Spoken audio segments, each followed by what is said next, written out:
ॐ अज्ञानतिमिरान्धस्य ज्ञानाञ्जनशलाकया सत्सुरोन्मिलितं येन तस्मै श्रीगुरुवे नमः।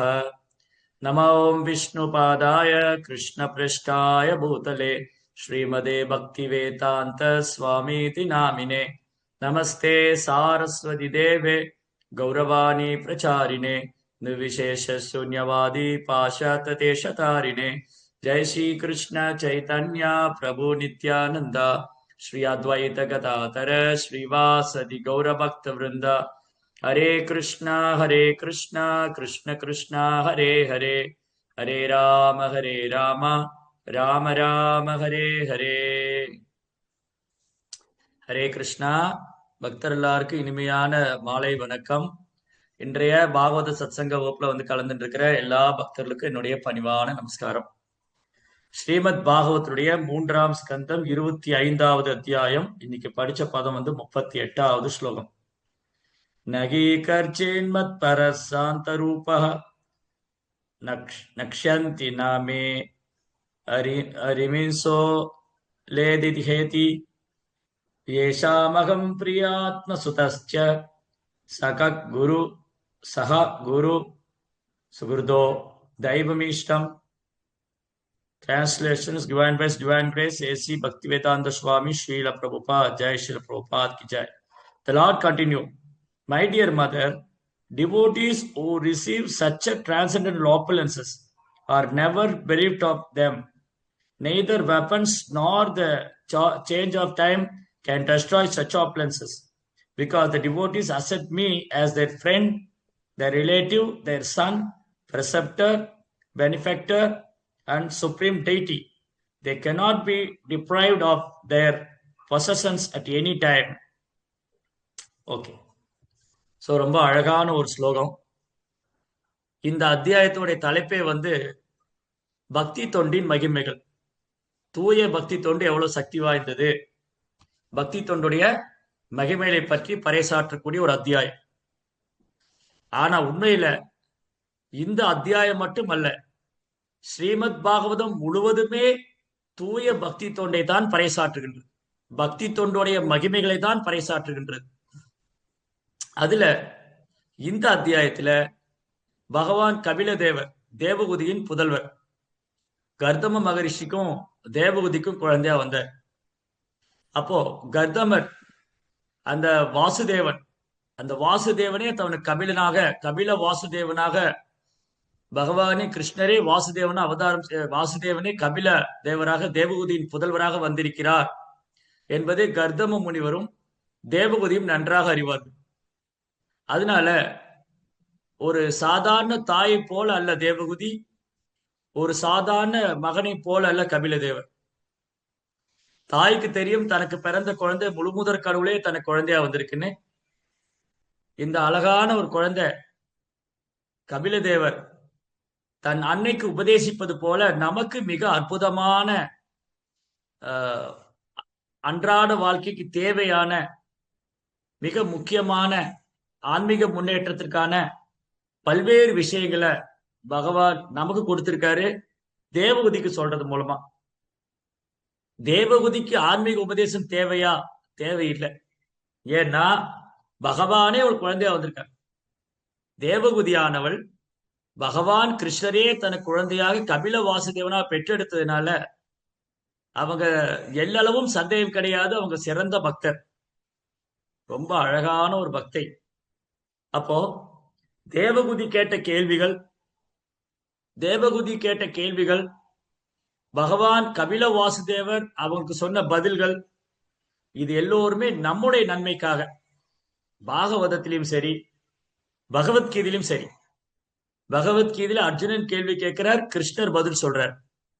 பாகவதத்துல சௌனகாதி முனிவர்கள் சூத கோசாமிட்ட கேள்வி கேட்கிறாங்க, சூத கோசாமி சௌனகாதி முனிவர்களுக்கு பதில் சொல்றார். பரீட்சித் மகாராஜ் சுகதே கோசாமிட்ட கேள்வி கேட்கிறார், சுகதே கோசாமி பரீட்சித் மகாராஜுக்கு பதில் சொல்றார். விதுரர் மைத்ரேயரிடம் கேள்வி கேட்கிறார், மைத்ரேயர் விதுரருக்கு பதில் அளிக்கின்றார். வியாசர் நாரதிடம் கேள்வி கேட்கின்றார், நாரதர் வியாசருக்கு பதில் அளிக்கின்றார். நாரதர் பிரம்மாவிடம் கேள்வி கேட்கிறார். பிரம்மா நாரதருக்கு பதில் உபதேசிக்கிறார். அப்போ நாரதர், வியாசர், பரீட்சித், சௌனகாதி முனிவர்கள் இவங்க எல்லாம் கேள்வி கேட்கிற இடத்துல இருந்தாங்க. நாரதர், வியாசர், சுகதே கோஸ்வாமி, சௌனகாதி முனிவர்கள் இவங்கெல்லாம் கேள்வி கேட்கிற இடத்துல இருந்தாங்க. அதுக்கப்புறம் ரொம்ப அழகா நம்ம கவனிச்சு பார்த்தோம்னா இந்த கேள்வி கேட்டவங்களும் பதில் சொல்லியிருக்காங்க. ரைட்? சோ பிரம்மாட்டிருந்து நாரதர் கேள்வி கேட்டாரு, நாரதர் வியாசருக்கு எடுத்து சொல்றார். வியாசர் நாரதர்கிட்ட கேள்வி கேட்டாரு, நாரதர் அவருக்கு பதில் சொன்னார். தென் வியாசர் சுகதே கோசாமிக்கு பதில் சொல்றார், சுகதே கோசாமி கேள்வி கேட்டார். சுகதே கோசாமி பரீட்சித்துக்கு பதில் சொல்றார், பரீட்சித் கேள்வி கேட்டார். இதுதான் பரம்பரா சிஸ்டம். அப்போ சௌனகாதி முனிவர்கள் சூத கோசாமிட்ட கேள்வி கேட்டாங்க. அதனால சௌனகாதி முனிவர்களுக்கு ஒன்றும் தெரியாது, பரீட்சித் மகாராஜாக்கு ஒன்றும் தெரியாது, சுகதே கோசாமிக்கு ஒன்றும் தெரியாதுன்னு அர்த்தம் இல்ல. இவங்க எல்லாருமே எல்லளவும் சந்தேகம் இல்லை, ஆக சிறந்த பக்தர்கள். அப்போ இவங்க கேள்வி எல்லாமே லோக நன்மைக்காக, உலகத்தில் உள்ள எல்லாருடைய நன்மைக்காகும்.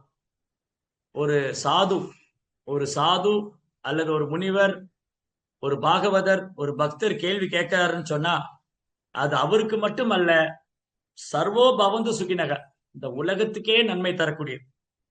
அப்போ தேவபூதி கேட்ட கேள்விகள்லாம் அவங்களுக்காக அல்ல, இந்த உலகத்துக்கே நன்மை தரக்கூடியது. தேவபூதி கேள்வி கேட்கிற இடத்துல இருந்தாங்க, கபில வாசுதேவர் பதில் சொன்னார், கபில தேவர் பதில் சொல்றார்.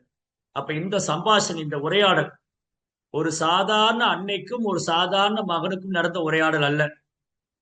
ஏதோ ஒரு பௌதிகத்தில் இருக்கிற அன்னை கேள்வி கேட்டதுக்கோ இல்ல ஏதோ ஒரு பௌதிகமான ஒரு ஒண்ணும் தெரியாத பையன் சொன்ன உரையாடல் போல அல்ல.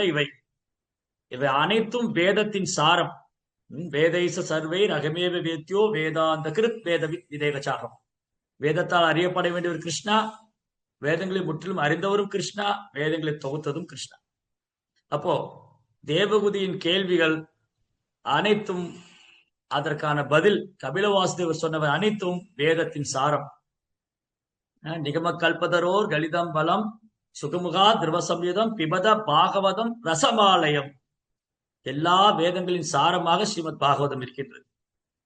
அதனால இன்னைக்கு நமக்கு என்னெல்லாம் சந்தேகம் இருக்குமோ, என்னெல்லாம் கேள்விகள், ஒரு சாதாரண கலியுகத்துல ஒரு சாதாரண மனிதன், கலியுகத்துல ஒரு சாதாரண மனிதனுக்கு என்னென்ன கேள்விகள் இருக்குமோ, என்னென்ன சந்தேகம் இருக்குமோ, என்னென்ன குழப்பங்கள் இருக்குமோ, அந்த குழப்பத்துக்கெல்லாம், கேள்விகளுக்கெல்லாம், சந்தேகத்துக்கெல்லாம் ஏற்கனவே கேள்வி கேட்கப்பட்டு விட்டன, பதில் சொல்லப்பட்டு விட்டன. அர்ஜுனன் கேட்டாரு, கிருஷ்ணர் சொன்னார். தேவகுதி கேட்டாங்க, கபில வாசுதேவர் சொன்னார். அப்போ இங்க ரொம்ப அழகான ஒரு பதில். தேவகுதி கேட்ட கேள்விகளுக்கெல்லாம் கபிலதேவர் ஒன்றொன்றாக பதில் உரைத்து வரும்போது அவரு தூய பக்தி தொண்டை தான் ஸ்தாபனம் செய்கிறார். கபில வாசுதேவரை பத்தி நம்ம பேசும்போது இதுக்கு முந்தைய வகுப்புகள்ல பேசணும். அவர் சாங்கிய கொள்கை மூலமாக தூய பக்தி தொண்டை ஸ்தாபனம் செய்தார். சாங்கிய யோகமானது பக்தி தொண்டு, பக்தி யோகத்தில் நிறைவடைகிறது. எல்லா யோக முறைகளும் பக்தி யோகத்தில் நிறைவடைகின்றன. எல்லா யோக முறைகளும் பக்தி என்ற தளத்துக்கு வந்தால்தான் முழுமை அடைகின்றது. ஒருவர் எந்த யோகத்தை செய்தாலும், ஒருவர் எந்த யோகத்தை பின்பற்றினாலும் அது பக்தி என்ற தரத்துக்கு வர வேண்டும், பக்தியை நோக்கி செலுத்தப்பட வேண்டும், அது பக்தியில் முற்று பெற வேண்டும். அப்பொழுதுதான் அது முழுமை அடையும்.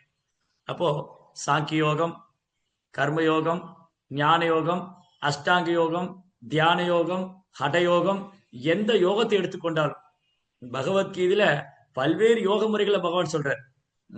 2ஆம் அத்தியாயம் சாங்கிய யோகம், 3ஆம் அத்தியாயம் கர்மயோகம், 4ஆம் அத்தியாயம் ஞான யோகம், 5வது அத்தியாயம் நிஷ்காம கர்மயோகம், 6ஆம் அத்தியாயம் தியான யோகம்.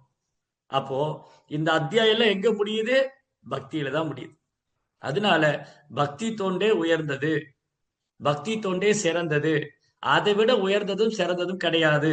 பக்தி தொண்டை விட உயர்ந்த யோகம் கிடையாது, பக்தி தொண்டை விட சிறந்த யோகம் கிடையாதுன்னு 6ஆம் அத்தியாயத்தின் முடிவிலே பகவான் பறைசாற்றி விட்டார். 6ஆம் அத்தியாயத்தின் முடிவுல பகவான் தெளிவாக பறைசாற்றி விட்டார். ஓரொரு அத்தியாயம் முடியும் போதும், பகவத்கீதையில ஓரொரு அத்தியாயம் முடியும் போதும் பகவான் ஒரு கன்க்ளூஷன் தருவார், ஒரு முடிவு சொல்வார்.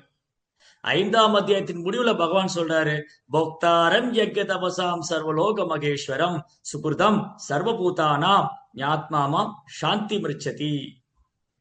அப்போ இந்த ஸ்லோகம் இப்ப நம்ம படிச்ச பகவத்கீதையினுடைய 5ஆம் அத்தியாயம் 29ஆம் ஸ்லோகம். ஒரு பக்கம் பகவத்கீதையினுடைய 5ஆம் அத்தியாயத்தின் 29ஆம் ஸ்லோகத்தை எடுத்துக்கொள்வோம். அதுல பகவான் சொல்றாரு, போக்தாரம் யஜ்ய தபசாம் சர்வலோக மகேஸ்வரம் சுகிருதம் சர்வபூதானாம் ஞாத்மாமாம் சாந்தி மிருச்சதி. யார் ஒருவர் என்னையே உண்மையான அனுபவிப்பாளனாக, நான் தான் உண்மையான அனுபவிப்பாளன், பகவான் ஸ்ரீ கிருஷ்ணரே உண்மையான அனுபவிப்பாளன், போக்தாரம் யஜ்ய தபசாம் எல்லா யாகங்களையும் தவங்களையும் அனுபவிப்பவர், சர்வலோக மகேஸ்வரம் இந்த உலகத்துக்கே நன்மை அளிப்பவர், எல்லோருடைய உற்ற நண்பன் சுகுருத் எல்லா ஜீவராசியின் உற்ற நண்பன். யார் ஒருத்தர் பகவான் ஸ்ரீ கிருஷ்ணரே அனைத்தையும் அனுபவிப்பாளர், எல்லாவற்றையும் அனுபவிப்பவர் அவர்தான், எல்லோருடைய நலன் விரும்பி அவர்தான், எல்லோருடைய உற்ற நண்பனும் அவர்தான். போக்தாரம் யகதசாம் சர்வலோக மகேஸ்வரம் சுகிருதம் சர்வபூதானாம் ஞாத்மாமாம் சாந்தி மிருச்சதி. இந்த கொள்கையை ஏற்றுக்கொள்றவங்க, பகவத்கீதையுடைய இந்த கொள்கையை ஏற்றுக்கொள்றவங்க அமைதிக்கான ஃபார்முலாவா வச்சுக்கலாம். பீஸ் ஃபார்முலா, அமைதிக்கான ஃபார்முலா. எல்லாரும் அமைதியை தேடுறாங்க, நிம்மதியை தேடுறாங்க, ஓடுறாங்க. இந்த நாட்டுல கிடைக்குமா, அந்த நாட்டுல கிடைக்குமா, இங்க கிடைக்குமா, அங்க கிடைக்குமா, விளையாட்டுல கிடைக்குமா, சினிமால கிடைக்குமா, எல்லாம் அமைதியை தேடுறாங்க. அது கிருஷ்ணர் கிட்டதான் இருக்கு. கிருஷ்ணரை விட்டுட்டு தேடிட்டு இருக்காங்க. அப்போ கிருஷ்ணர் தெளிவா சொல்லிட்டாரு, எல்லா யாகங்களின் அனுபவிப்பாளன் நானே, எல்லோருடைய உற்ற நலன் விரும்பியும் நானே, எல்லோரும் உற்ற நண்பனும், எல்லா ஜீவன்களின் உற்ற நண்பனும் நானே. இதை யார் ஏற்றுக்கொள்கிறாங்களோ, இதை யார் புரிந்து கொள்றாங்களோ, அவங்க இந்த உலகத்துல எந்த மூலையில இருந்தாலும் ஒரு அமைதியான வாழ்க்கை வாழ்ந்துகிட்டு இருப்பாங்க. இந்த உலகத்துல எந்த மூலையில இருந்தாலும் ஒரு அமைதியான நிம்மதியான வாழ்க்கை அவங்களுக்கு தான் சாத்தியம். சரி, அப்போ இப்ப இந்த பகவத்கீதையினுடைய 5ஆம் அத்தியாயம் 29ஆம் ஸ்லோகத்துக்கும் இங்க படிச்ச ஸ்லோகத்துக்கும் ஒரு தொடர்பு இருக்கு. பகவத்கீதைக்கு பாகவதத்துக்கும் கனெக்ஷன் இருக்கு. இங்க பகவான் என்ன சொல்றாரு, my dear mother, devotees who receive such a transcendental opulences are never bereaved of them. பக்தர்கள் கிடைக்கிற வசதி என்னைக்குமே இழப்பதில்லை. இத பகவத்கீதையில பகவான் உறுதி செய்யறார். என்ன செய்யறாரு, எப்படி உறுதிப்படுத்துறாரு, கௌந்தேய பிரதிஜானேகி நமே பக்த பிரணசதி, என் பக்தன் என்னைக்கும் வீண் போவதில்லை, என் பக்தன் என்னைக்கும் வீண் போவதில்லை. அனன்யா சிந்தையந்தோமாம் யஜனா பரியுபாஷியே தேசாம் நிக்தாமி யுக்தானம் யோகக்ஷேமம் மகாமியம். ஒரு பக்தனுக்கு என்ன தேவையோ அதை கொடுத்து அவனிடம் உள்ளதையும் காத்து நானே அருள் பாலிக்கின்றேன். அனன்யா சிந்தையந்தோமாம், இடையராது பக்தி தொண்டு பண்ணக்கூடிய எனது பக்தனுக்கு அனன்யா சிந்தையன், எப்போதும் என்னுடைய சிந்தனையில், எப்போதும் என் நினைவில் இருக்கும் பக்தனுக்கு அனன்யா சிந்தையந்தோமாம் ஏஜனா பரியுபா, என்னை வழிபட்டு கொண்டு, எப்போதும் என்னையே நினைத்து கொண்டு, என்னையே சிந்தித்து கொண்டு, என்னை வழிபட்டு கொண்டிருக்கிற பக்தனுக்கு அனன்யா சிந்தையந்தோமாம் ஏஜனா பரியுபாஷ் தேஷாம் நித்யாமி யுக்தானம் யோக க்ஷேமம் மகாமியகம். அவருக்கு என்ன தேவையோ அதை கொடுத்து அவர்கிட்ட உள்ளதையும் காத்து நானே அருள் பாலிப்பேன். அதையும் உறுதிப்படுத்திட்டார். அப்போ பகவத்கீதையில பகவான் கிருஷ்ணர் சொன்னதும், பகவத்கீதையில பகவான் கிருஷ்ணர் அர்ஜுனன்ட்ட சொன்னதுக்கும், இதே பாகவதத்துல அதே பகவான் கபில வாசுதேவராக தேவகதிட்ட சொன்னதுக்கும் எந்த வித்தியாசம் கிடையாது. மிக தெளிவாக பறைசாற்றி விட்டார், என்றைக்கும் தன் பக்தன் வீண் போக மாட்டாரு, அவருடைய வசதி என்றைக்கும் குறையாது. அப்படின்னா என்ன அர்த்தம், ஆப்புலன் செல்வம் அப்படின்னா பக்தனுடைய செல்வம் பக்தி தான். பக்தர்களுக்கான செல்வம் பக்தி. இந்த பௌதிக வசதியோ, பௌதிக வசதி, பெயர், புகழ் இதெல்லாம் இந்த உடலோட முடிச்சு போயிடும். வெறும் வெறும் பெயர் பட்டியல் தான் இருக்குன்னு குந்தி தேவி சொல்றாங்க. பாகவதம் முதல் ஸ்கந்தம் 8ஆம் அத்தியாயத்துல குந்தி தேவி சொல்றாங்க, இந்த உலகத்துல நடக்கக்கூடிய செயல் எல்லாமே பௌதிகமான செயல்ல வெறும் பெயர் பட்டியல் தான் இருக்கும். அதெல்லாம் அவங்க பிறப்போட முடிஞ்சு போயிடும். மேபி 1-2 ஜெனரேஷனுக்கு தொடரலாம், அவரை பற்றி புகழ் பாடலாம், பேசலாம், அப்புறம் காலப்போக்கில் மறைஞ்சிடும். ஆனா பகவானுக்கு செய்யும் பக்தி தொண்டுதான் பக்தனுக்கு நீங்காத செல்வம். அந்த நீங்காத செல்வம் குறையவே குறையாது. அப்போ ஒரு பக்தனுக்கு என்ன தேவை, அந்த பக்தனுக்கு பக்தி தொண்டுதான் தேவை. ஒரு பக்தனுக்கு என்ன அவசியம், சுத்த பக்தி. ஆன்மீக பாதை பின்பற்றக்கூடிய நம்ம எல்லோருக்கும், ஓரொரு வைஷ்ணவருக்கும் குறிக்கோள் சுத்த பக்தி, பியோர் டிவோஷன், அன்னலாய் டிவோஷன், கலப்படமற்ற பக்தி. கலப்படமற்ற பக்தி. அந்யாபிலாஷிதா சூன்யம் ஞான கர்மானாவிரதம் அனுகூலேன கிருஷ்ண அனுசீலனம் பக்தி உத்தமா. அந்த பக்தியில உள்நோக்கம் இருக்கக்கூடாது, அந்த பக்தியில எந்த தடையும் இருக்கக்கூடாது, எந்த ஒரு எதிர்பார்ப்பும் இருக்கக்கூடாது. அதுதான் கலப்படம் இல்லாத பக்தி, அதுதான் உத்தமமான பக்தி. அப்போ ஒரு பக்தனுக்கு என்ன தேவைன்னா தூய பக்தி வேணும், கலப்படம் இல்லாத பக்தி வேணும், உத்தமமான பக்தி வேணும். அந்த பக்தர் தான் பகவானை அடைய முடியும். அந்த பக்தர் தான் பகவான் மேல அன்பு வளர்த்துக்க முடியும். அந்த பக்தர் தான் உண்மையாலுமே பகவான சேவையில் இருக்க முடியும். அப்போ ஒரு பக்தனுக்கு என்ன தேவை, ஒரு சாதகனுக்கு என்ன தேவை? களங்கம் இல்லாத பக்தி. அதுதான் உயர்ந்த செல்வம். அது ஒரு பக்தன் இல்லையா? இப்ப நம்மள மாதிரி பயிற்சி பண்றோம் இல்லையா, நம்மை மாதிரி பயிற்சி பண்ணி கொண்டிருக்கிற பக்தர்களிடம் சுத்த பக்தி கிடையாது. நம்ம கிட்ட சுத்த பக்தி கிடையாது. நம்முடைய பக்தியில கலப்படமான பக்தி, பியூரான தூய்மையான பக்தி கிடையாது. நாம் செய்யக்கூடிய பக்தியானது சுத்த சாத்விக நிலையில் கிடையாது. நாம் செய்யக்கூடிய பக்தி 3 குணத்தோட கலவையில தான் இருக்கு. நம்ம செய்யக்கூடிய பக்தி 3 குணத்தின் கலவையில் இருக்கு. அப்போ நம்மை போன்ற ஒரு சாதகனுக்கு சுத்த பக்தி அவசியம். அப்போ நான் பக்தி தொண்டு செஞ்சுட்டே வரும்போது பகவான் நமக்கு பண்ணக்கூடிய அனுகிரகம் சுத்த பக்தி கொடுக்குது. அப்போ ஒரு பக்தனுக்கு என்ன தேவை? சுத்த பக்தி தேவை. ஒரு பக்தன் என்ன இருக்கு? நான் பயிற்சி பண்ணும்போது நம்ம கிட்ட கொஞ்ச நெஞ்ச பக்தி இருக்கு.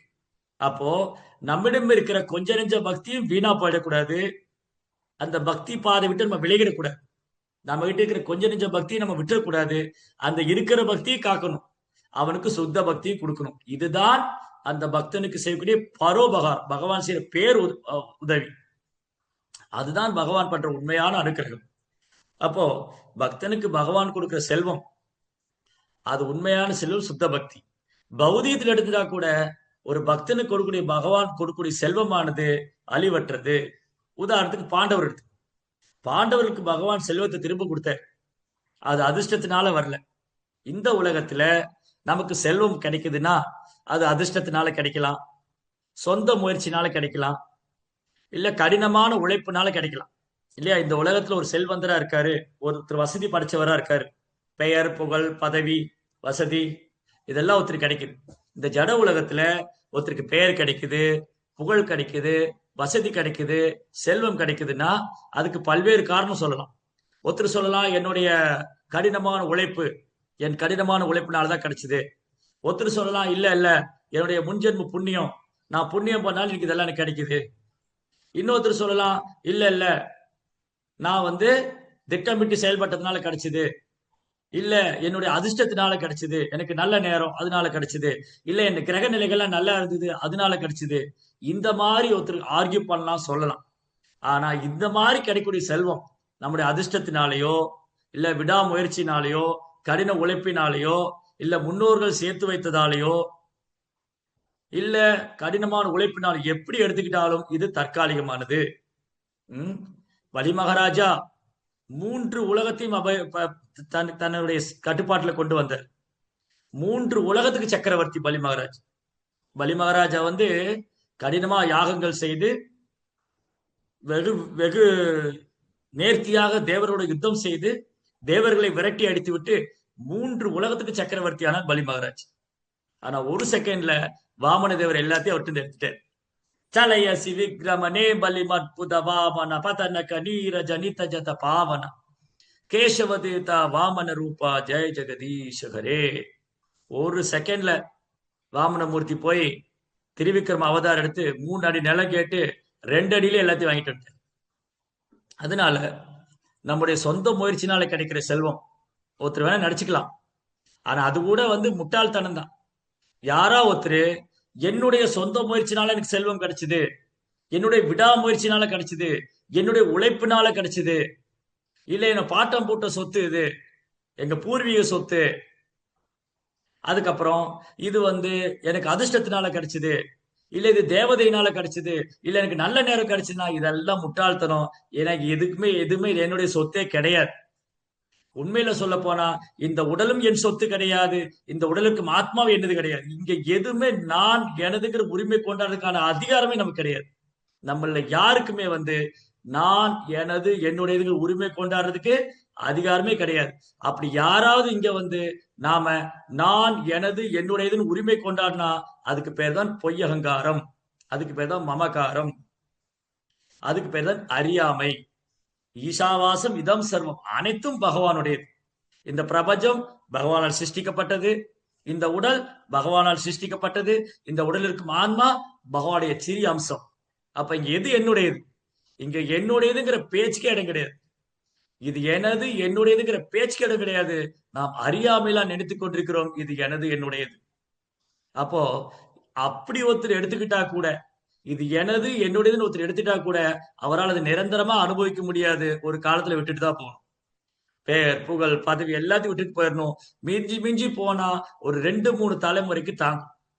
அதுக்கப்புறம் தாக்கு பிடிக்காது. பாராண்ட மன்னர்களின் வம்சம் எங்க? எண்ணற்ற மன்னர்கள், சோழர்கள், பாண்டியர்கள், சோழர்கள், பாண்டியர்கள், சேரர்கள், அவங்க வம்சாவளிகள் எங்க? அவங்க செல்வம் எங்க? பெயர் எங்க? புகழ் எங்க? ஒண்ணு இல்ல. பேர் லிஸ்ட் மட்டும் கூட, அந்த லிஸ்டும் இல்ல. ஏதோ 2 தலைமுறைக்கு தெரியும், அவ்வளவுதான். இவ்வளவுதான். அப்ப பௌதிகத்தினால கிடைக்கக்கூடிய செல்வம் நிலையற்றது, பகவானுடைய அனுகிரகத்தினால கிடைக்கக்கூடிய செல்வம் நிலையானது. சுதாமா விப்ரா ஏழை பிராமணன், அவர் கிருஷ்ணரை கேட்க கூட போல, ஆனா பகவான் அவருக்கு அனுகிரகம் செய்தார், அவர் பெரும் செல்வந்தராக்கினார். பாண்டவர்கள் தன் ராஜ்யம், சொத்து, மனைவி அனைத்தையும் சூதல் இழந்தாங்க, பகவானுடைய கிருபையினால் திரும்ப பெற்றாங்க. அதனால பகவானுடைய கருணையினால கிடைக்கக்கூடிய செல்வமானது இங்க அதான் சொல்றேன். The Lord continue, my dear mother, devotees who receive such a transcendental opulence, தெய்வீகமான வசதி, தெய்வீகமான வசதிகள், அது ஒரு நாள் வீண் போகாது. Neither weapons nor the change of time can destroy such opulences. ஆயுதங்களை கொண்டோ இல்ல காலத்தினாலோ அழியக்கூடியது அல்ல ஒரு பக்தனுக்கு கிடைக்கும் வசதி. ஒரு பக்தனுக்கு கிடைக்கக்கூடிய பெயர் புகழ் வசதி எல்லாம் ஆயுதங்களாலோ இல்ல காலத்தினாலோ அழியக்கூடியதல்ல. சத்தியுகத்தில் நடைபெற்றது பிரகலாத சரித்திரம். காலங்காலம் இன்றும் பிரகலாத சரித்திரம் பேசிக் கொண்டிருக்கிறோம். அது நடந்தது சத்தியுகத்துல, ஏதோ பல ஆயிரம் யுகங்களுக்கு முன்னாடி. ராமச்சந்திர பிரபு திரேதாயுகம், ஹனுமானுடைய லீலைகள் இன்று பேசுகிறது திரேதாயுகத்தில் நடந்தது. துவாபர யுகத்தில் அர்ஜுனன், இன்னைக்கு கலியுகம் 5000 ஆண்டுகள் ஆச்சு. அப்ப இதுக்கு முந்தின யுகம் துவாபர யுகம். துவாபர யுகத்துல இப்ப கலியுகம், இதுல இருந்து 5000 வருஷத்துக்கு முன்னாடி நடந்த அர்ஜுனுடைய சரித்திரம் இப்ப பேசிட்டு இருக்கும். பாண்டவர்கள், யுதிஷ்டமராஜோட ஆட்சி, பரீட்சித்தோடைய ஆட்சி இன்னைக்கு பேசிட்டு இருக்கோம். இது காலத்துக்கும் அழியாது. ஏன்னா இவங்க பகவானுடைய தூய பக்தர்கள். அடுத்து பகவான் என்ன சொல்றாரு? பிகாஸ், ஏன் அழிவில்லை? ஒரு பக்தனுடைய பெயர் புகழ் வசதி இதெல்லாம் ஏன் அழிவதில்லை?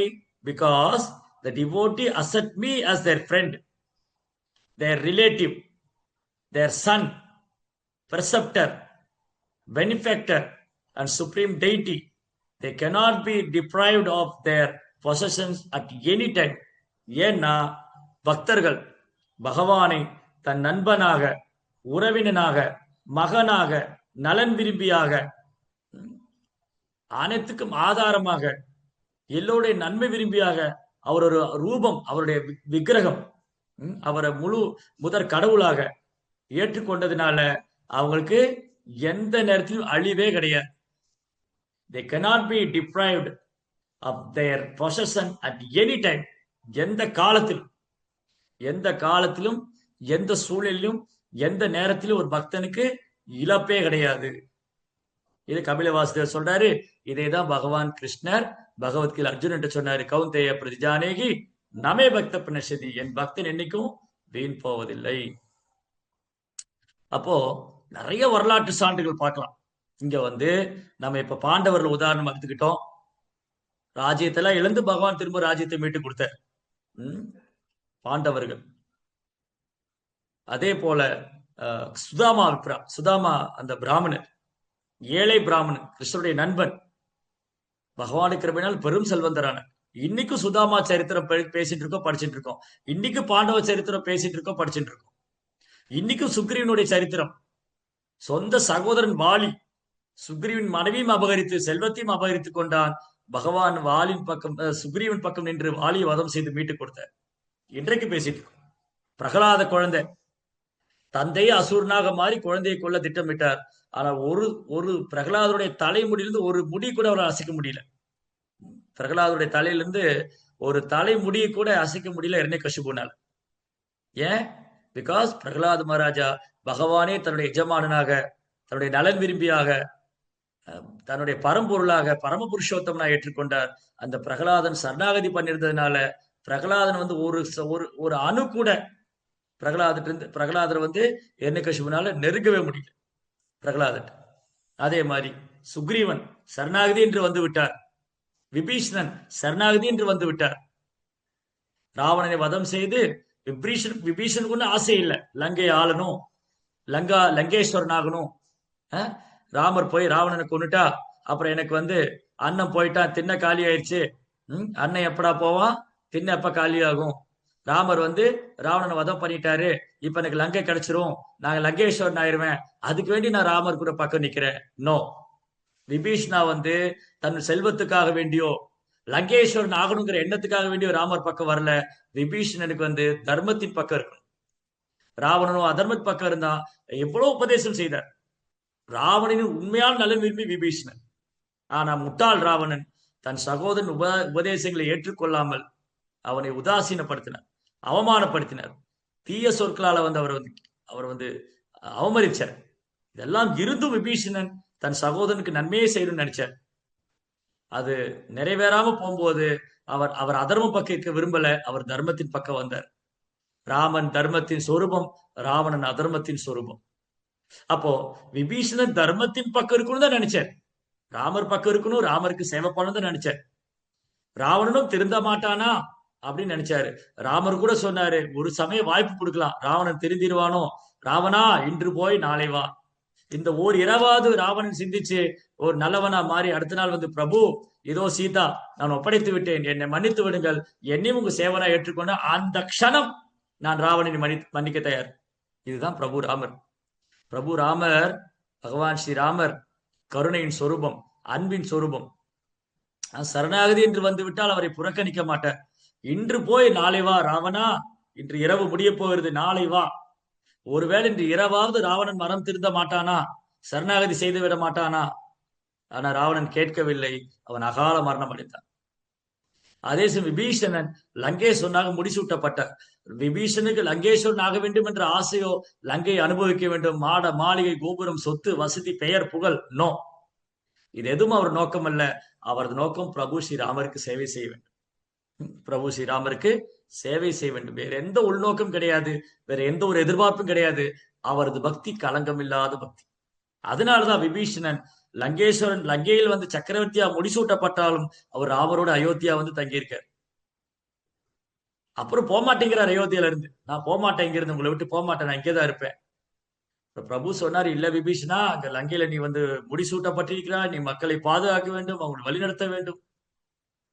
ராமர் மன்றாடி கேட்டுக்கொண்டார். அதுக்கப்புறம் சொல்ற, நீங்க வந்தா நான் போவேன், இல்லைன்னு நான் போக மாட்டேன், நீங்க எங்க இருக்கீங்களோ அதான் எனக்கு எல்லாமே, தங்களுக்கு நான் சேவை செய்ய வேண்டும். அப்போதான் ராமர் வந்து ரங்கநாதர் விக்கிரகத்தை எடுத்து கொடுத்து அனுப்பிச்சு வச்சார்.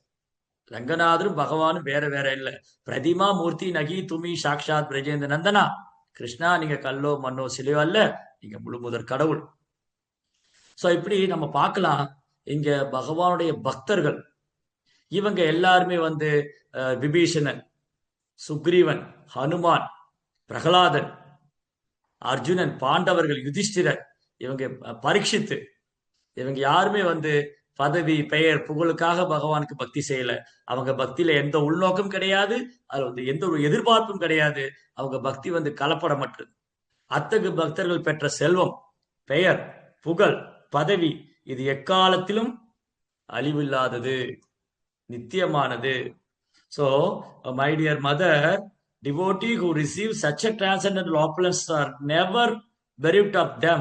Neither weapons nor the changes of time can destroy such opulences.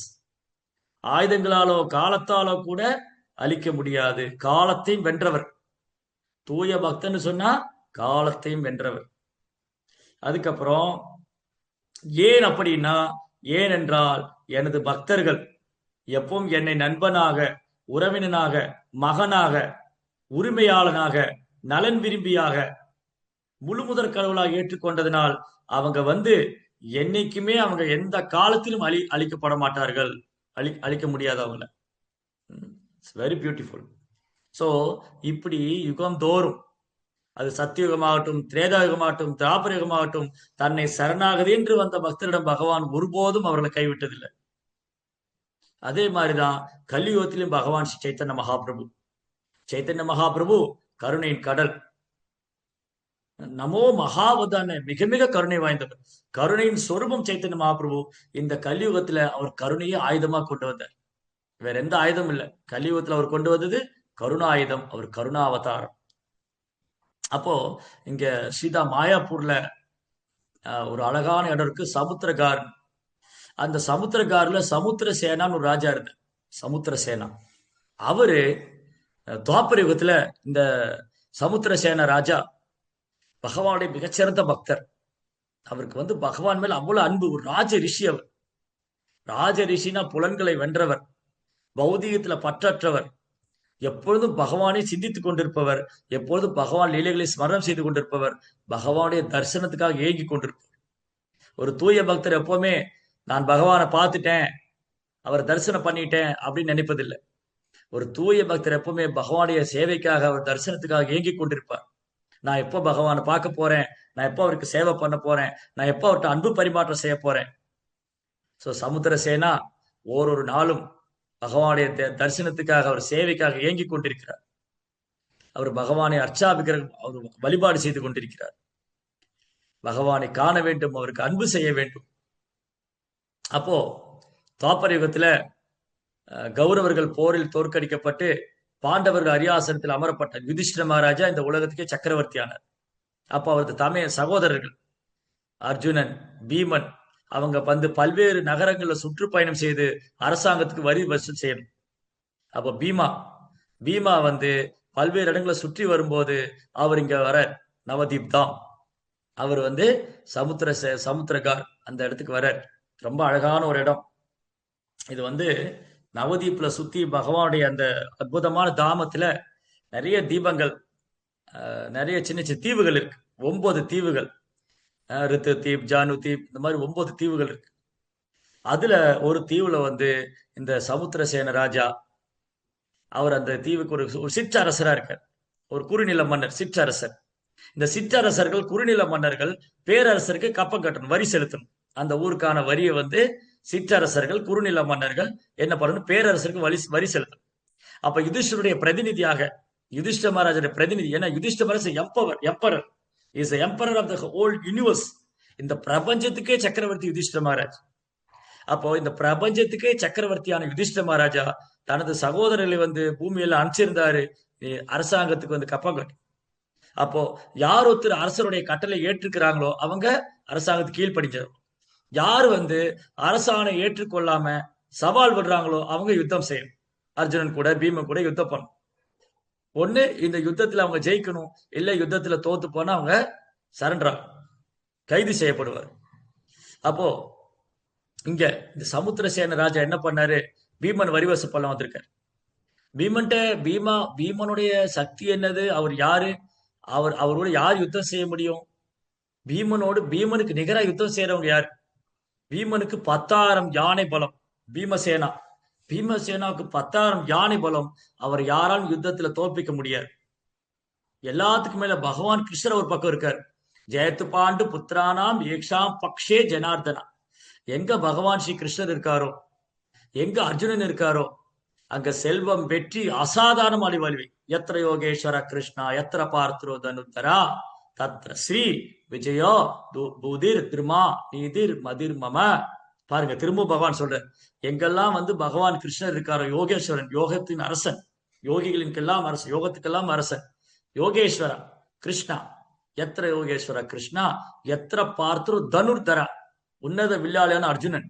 அங்க வந்து எங்க பகவான் இருக்காரோ, எங்க பகவானது தூய பக்தர் இருக்காரோ, அங்க செல்வம், வெற்றி, அசாதாரணமான வலிமை, இது எப்பவும் இருக்கும். இதுதான் சஞ்சயனுடைய கன்க்ளூஷன்.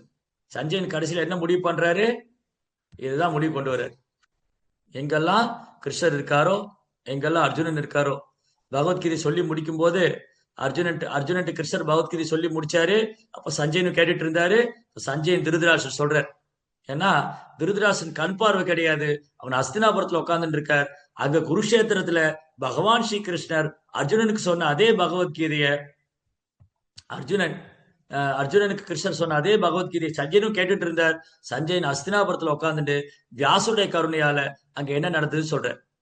அப்போ இதுல சஞ்சயனுடைய கன்க்ளூஷன், சஞ்சயனுடைய முடிவு என்னது? திருதராஷ்டிரா, உன் பையன் ஜெயிப்பான்னு கனவு காணாத, உன் பையன் துரியோதனன் வெல்வான் என்று கனவு காணாத. ஏனென்றால் ஜெயத்து பாண்டு புத்திரானா, அந்த பாண்டு பசங்க தான் ஜெயிக்க போறாங்க. ஏன்னா பகவான் ஒரு பக்கம் இருக்காரு. அப்ப எங்க பகவான் இருக்காரோ, எங்க தூய பக்தன் இருக்காரோ, அங்க செல்வம், வெற்றி, அசாதாரணமான வலிமை இருக்கு. யாராலும் உங்களுக்கு வெல்ல முடியாது. அதுதான் இங்க கபிலவாசு தேவர் தேவகூதிட்ட சொல்றாரு. சரி, இப்போ இந்த சமுத்திரசேன ராஜா என்ன பண்ணாரு? இவர் ஒரு குறுநில மன்னர், ஒரு சிற்றரசர், ஒரு சின்ன இடத்துக்கு அரசர். பீமசேனரும் இந்த பேரரசரின் சகோதரன், யுதிஷ்டரின் தூதன், யுதிஷ்டருடைய பிரதிநிதி. யுதிஷ்டர் மகாராஜோட பிரதிநிதியாக பேரரசருடைய அரண்மனையிலிருந்து வந்திருக்காரு வரி வசூல் பண்றதுக்காக. அப்போ இந்த சமுத்திரசேன ராஜா பீமனிடம் சரணடைய வேண்டும். ஆனா அவர் நினைக்கிறாரு, நான் பீமனிடம் சரணடைய மாட்டேன். ஏன்னா சமுத்திரசேன ராஜா கர்வம் கிடையாது, அகங்காரம் கிடையாது. பீமனுடன் சண்டை போடும் என்ற பொய் கர்வம் கிடையாது. ஆனா பீமனுக்கு ஒரு ஆபத்துனா பகவான் வருவார். ஒரு பக்தனுக்கு ஆபத்துனா பகவான் வருவார். பறந்து வருவார், விரைந்து வருவார், ஓடோடி வருவார், காலம் தாழ்த்தவே மாட்டார். சிப்ரம் பவதி தர்மா, வெகு சீக்கிரமா வருவார். பவாமீன சிறப்பார்த்தா மையாவே, நான் உடனே வந்து அவரை காப்பேன். அப்போ பீமனுக்கு ஒரு ஆபத்துனா பகவான் வந்துருவாரே, அதனால நான் பீமனோடு யுத்தம் செய்ய போறேன். பீமனோட யுத்தம் செய்தா பீமனை காப்பாற்றுவதற்காக பகவான் வருவார். சோ சமுத்திரசேன ராஜாக்கு என்ன கான்பிடன்ஸ்? அப்போ அவருடைய பலம் எங்க, பீமனுடைய பலம் எங்க? பீமனுடைய சக்தி எங்க, அவருடைய ஆளுமை எங்க, சமுத்திர ராஜாவுடைய ஆளுமை எங்க? ஆனா சமுத்திரசேனன் நினைச்சாரு, பகவானை கிருபை, பகவானை கருணையால என்னால பீமனை வெல்ல முடியும், என்னால் பீமனோட யுத்தம் செய்ய முடியும், என்னால் அவரை சமாளிக்க முடியும். ஒருவேளை நான் பீமனுடைய இந்த யுத்தத்துல மடிந்து போனாலும் பகவான் என்னை விட மாட்டார் அப்படின்னு சொல்லிட்டு அந்த பகவான் மேல வலுவாத, பிறளாத, உறுதியான நம்பிக்கை. பீமனுக்கு நான் வந்து கஷ்டம் கொடுத்தா பகவான் வருவாரு. அப்போ சமுத்திரசேன ராஜா சொல்றாரு பீமாட்ட, பீமா, நான் வரி பணம் கொடுக்க முடியாது, நான் உங்க ஆளுமைக்கு கீழே வரமாட்டேன், அப்படின்னா நீ என்னோட யுத்தம் செய்யணும். ஓ பரவாயில்ல, யுத்தம் செய்யலாம். அப்போ சமுத்திரசேன ராஜாவுக்கு பீமனுக்கு பயங்கரமா யுத்தம் நடந்தது, கடும் போட்டி. பீமனே ஆச்சரியப்பட்டாரு, இந்த ஒரு குறுநில மன்னன் இந்த சிற்றரசனுக்கு இவ்வளவு வீரமா, இவ்வளவு வலிமையா, எனக்கு நிகரா சண்டை போடுறாரு. பீமனுக்கு சற்றும் குறையாம பகவானுடைய அனுகிரகத்தினால இந்த சமுத்திரசேன ராஜா பீமனோட யுத்தம் செய்யற. பயங்கரமான யுத்தம் சமுத்திரசேன ராஜாவுக்கு பீமனு. சோ பீமா வந்து பாக்குறாரு, இந்த ராஜா பெரும் சவாலா இருக்க, சமாளிக்க முடியல. அவருக்கு ஆச்சரியம், ஒரு பக்கம் ஆச்சரியம், ஒரு பக்கம் கேள்வி, யார் இவரு? இவரை என்னால தோல்பிக்க முடியலையே, எனக்கு நிகரா யுத்தம் பண்றாரு பகவானே கிருஷ்ணா, யார் இவரு அப்படின்னு பகவான்கிட்ட பிரார்த்தனை செய்யற. அப்போ இந்த ரெண்டு பக்தர்களையும் ஆசீர்வதிப்பதற்காக பகவான் இறங்கி வர வாசுதேவன். இப்ப சமுத்திரசேனா பாக்குறாரு பகவான் நேருக்கு நேரா. பீமனுக்கு ஆபத்துன்னே பகவான் ஓடி வந்துட்டார். இது ஒரு முறை அல்ல, பல முறை. மகாபாரத யுத்தத்துல எப்பொழுதெல்லாம் பாண்டவருக்கு ஆபத்தோ பகவான் ஓடி வந்துருவார். ஆபத் பாண்டவன் அநாத ரட்சகன். பீமனுக்கு சின்ன குழந்தையா இருக்கும் போதே விஷம் கொடுத்து தூக்கி கங்கையில போட்டார். பீமனுக்கு சின்ன குழந்தையா இருக்கும்போது கௌரவர்கள் அவரை வந்து கங்கா ஸ்நானத்துக்கு கூட்டிட்டு போறேன், விளையாடலான்னு கூட்டிட்டு போய் நல்ல விஷம் கொடுத்து 10 பேர் சாப்பிட்ற அளவுக்கு விஷம் கொடுத்து தூக்கி கங்கையில போட்டார். அது கங்கையில அந்த பாடி ஆழத்துல போய் போய் பாம்புகள் எல்லாம், அந்த பாதாள லோகத்தில் இருக்கிற பாம்புகள் எல்லாம் கொற்றி கடைசியில் என்னாச்சு, பீமனுக்கு வந்து விஷமோடு விஷம் சேர்ந்து அது நியூட்ரல் ஆயிடுச்சு. அங்க அந்த வாசுகி, சர்ப்பங்களின் தலைவன், அவர் வந்து பீமாவை ரிசீவ் பண்ணி அவரை வந்து ஆசீர்வாதம் பண்ணி கங்கையிலிருந்து வெளியில வரும்போது பீமன் வந்து 10,000 யானை பலத்தோட வந்து, பகவானுடைய கருணையால பீமன் 10,000 யானை பலத்தோட வந்து குருக்ஷேத்திர போர்க்களத்துல பகவான் என்ன சொல்றாரு அது வேத வாக்கு, மறு பேச்சுக்கு இடம் கிடையாது. அஸ்வத்தாமன் இறந்து விட்டான்னு சொல்லுனா யுதிஷ்டர் தயங்கினர். என்ன அஸ்வத்தாமன் இறந்து விட்டால் துரோணர் உடலை விட்டு விடுவார். தன் மகன் மேல் உள்ள பற்றுதலால துரோணரால சண்டை போட முடியாது, அவர் வந்து உடலை விட்டுருவார். அதனால யுதிஷ்டிரா நீ சொல்லு அஸ்வத்தாமன் இறந்து விட்டான். யுதிஷ்டிர தயங்குறாரு. நான் தர்மா நான் தர்மாவை ஃபாலோ பண்ணும், நான் எப்படி போய் சொல்றது? ஆனா பீமன் சற்றும் யோசிக்கல. அஸ்வத்தாமன் இறந்து விட்டான். ஓ அஸ்வத்தாமன் இறந்தா. ஓ அஸ்வத்தாமன் இறந்தா அப்படின்னு அந்த யுத்த பூமியில வானத்துக்கு பூமி குதிக்கிற கிருஷ்ணர் பொய் தான் சொல்ல சொன்னார். கிருஷ்ணர் பொய் சொல்ல சொன்னார் அஸ்வத்தாமன் இறந்தான்னு. பகவான் என்ன சொல்றார்? அது வேத வாக்கு. அதுல மறுபேச்சு அது உண்மையா பொய்யா சத்தியமா இதெல்லாம் கிடையாது. கிருஷ்ணர் என்ன சொல்றாரு? தர்மம். தர்மம் து சாக்ஷாத் பகவத் பிரணீதம். அது பகவான் சொன்னா எப்படி அதர்மமா இருக்க முடியும்? பீமன் அத்தகு சரணடைந்த ஆத்மா. பகவான் கிட்ட அப்படி ஒரு சரணடைந்த ஆத்மா பீமன். அந்த பீமனுக்கு ஒரு ஆபத்துனா பகவான் வராம விட்டுடுவாரா? ஓடி வந்துட்டார். அப்ப நேருக்கு நேர் பாக்குறாரு சமுத்திரசேனா. மழைக்காலத்து மேகத்து ஒத்த நிறம். பகவானுடைய கண்கள் தாமரை இதழ் மாதிரி காது வரை நின்றுருக்கு. என்று பாடாத வைஜெயந்தி மாலை, மார்புல ஸ்ரீவஸ்தகுரி, கழுத்துல கௌஸ்துவமணி, மஞ்சள் நிற பீதாம்பரை ஆடை அணிஞ்சிருக்க. அப்படி சூரியனை போல பிரகாசிக்கிறார். வனமாலி கதி சாங்கி சங்கி சக்ரீஷனந்தகி ஸ்ரீமான் நாராயணோ விஷ்ணு வாசுதேவோ பிரகக்ஷத். அந்த வாசுதேவ கிருஷ்ணரை நேருக்கு நேரா தரிசனம் செய்தார் சமுத்திரசேனா.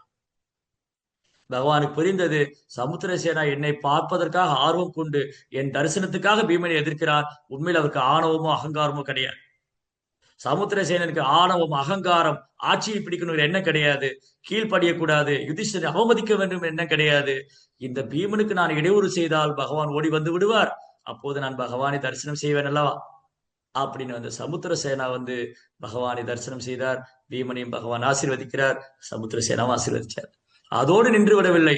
சமுத்திரசேனா கேட்டார், ஓ பிரபு கிருஷ்ணா வாசுதேவா நாராயணா, நீங்க வந்து கலியுகத்துல நான் கேள்விப்பட்டேன், இந்த நவதீப் தாமத்துல நீங்க சைத்தன்ய மகாபுரு அவதரிக்க போறீங்க. கங்கை கரையில நவதீப் தாமத்துல நீங்க சைத்தன்யராக அவதாரம் செய்ய போறீங்க. தங்கத்தை உருக்கி காய்ச்சி பொன்னிறத்தில் வர போறீங்க. ஓ ஷாமசுந்தரா, அந்த கௌரசுந்தர தரிசனம் எனக்கு கொடுக்கணும். அப்ப அன்றே வந்து பகவான் அவருக்கு பின்ன எடுக்கக்கூடிய அவதாரம், கலியுகத்துல அவர் வரக்கூடிய அந்த கௌரசுந்தர அவதாரம். ஷாமசுந்தரம் அப்படி கௌரசுந்தரனா தரிசனம் கொடுத்தார். சமுத்திரராஜா கண்களில் அப்படி கண்ணீர் ததும்பியது. பகவானின் தாமரை பாதங்களுக்கு பிரார்த்திக்கிறார். அதனால பாயிண்ட் என்னன்னா இதுதான், ஒரு தூய பக்தனுக்கு என்றைக்கும் வீழ்ச்சி கிடையாது, இழப்பு கிடையாது. எப்பொழுதும் பகவானுடைய தாமரை திருப்பாதங்களை பற்றி கொண்டிருக்கிறார். அந்த பக்தனுக்கு செல்வம் தூய பக்தி தொண்டுதான். அதனால பகவான் நாமும் பகவான் வேறு வேறு இல்லை. ஹரே கிருஷ்ணா கிருஷ்ண கிருஷ்ணா ஹரே ஹரே, ஹரே ராம ராம ராம ஹரே ஹரே. அந்த தூய நாமம், பகவானுடைய புனித நாமத்தை வந்து சைத்தன்ய மகாபுரு எல்லாரும் கொடுத்திருக்காரு. அப்போ ஒரு பக்தனுக்கு செல்வம் என்னது? கிருஷ்ண பிரேமம், கிருஷ்ணர் மேல கலங்கமில்லாத அன்பு. அது பகவான் நாமத்தை உச்சரித்து சைத்தன்ய மகாபுருடைய கருணையை வேண்டி பிரார்த்திக்கும் போது ஒரு நாளும் பகவான் நாமம் சொல்லும் பக்தனுக்கு இழப்பே கிடையாது. எப்படி வந்து இங்க கபில வாசுதேவர் தேவகுதிட்ட சொல்றாங்களோ அது போல பகவான் அர்ஜுனன் சொல்ற அது போல நாம பகவானுடைய நாமத்தை கவனமா உச்சரித்து பக்தி தொண்டு செஞ்சு சைத்தன்யமா அப்படிய போதனைகளை பின்பற்றி வருவோமே. ஆனால் ஷீல பிரபுபாத அடிச்சுவட்டை பின்பற்றி வந்தா நம்ம இதயத்திலும் தூய பக்தி. அந்த தூய பக்தி தான் நம்ம அடைய வேண்டிய செல்வம், நீங்காத செல்வம். அதற்காக தான் பிரார்த்தனை பண்ணணும். ஹரே கிருஷ்ணா. கிரந்தரா ஸ்ரீமத் பாகவதம் கி ஜெய், ஸ்ரீல பிரபுபாத் கி ஜெய்.